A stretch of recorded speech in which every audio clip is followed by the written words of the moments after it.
తీసుకొని తిరిగి ఇవ్వని వాళ్ళది తప్పు కాదు. వాళ్ళ గురించి తెలిసి కూడా మనం వాళ్ళకి డబ్బులు ఇస్తాం కదా, అది మన తప్పు. మళ్ళీ రీసెంట్గా నాకు ఒక ఇన్సిడెంట్ జరిగింది. రీసెంట్ అంటే వెరీ రీసెంట్.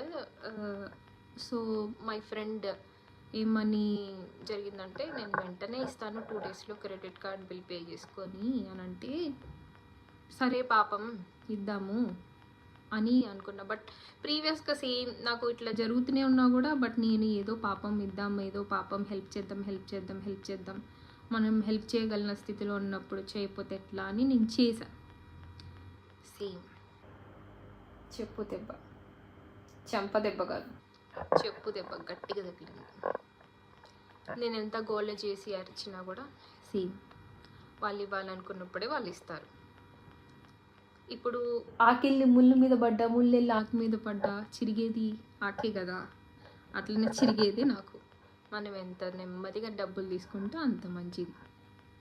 సో నేనేం చెప్పాలనుకుంటున్నా అంటే, మీకు ఒక ఈ విషయం అందరికీ తెలుసు. ఇవి ఏమంటారు, ఇవన్నీ అందరికీ తెలుసు. నేను ఏదో పెద్ద కొత్తగా చెప్పేది కాదు.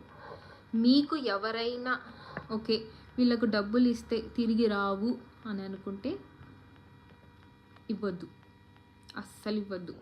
వాళ్ళు ఎంత గోల చేసి రిక్వెస్ట్ చేసినా కూడా ఇవ్వద్దు. మిమ్మల్ని తప్పు అని అనుకుంటే మీరు తప్పైపోండి, కాకపోతే మీ పీస్ ఆఫ్ మైండ్ మీరు పోగొట్టుకోవద్దు ఒకళ్ళకి డబ్బులు ఇచ్చి.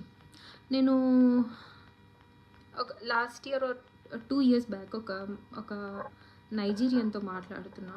సేమ్ ఇట్లానే నాకు ఏదో ప్రాబ్లం అయితే ఆమె ఏమన్నదంటే, చూడు పాప, నువ్వు ఎవరైనా డబ్బులు అడిగితే వాళ్ళు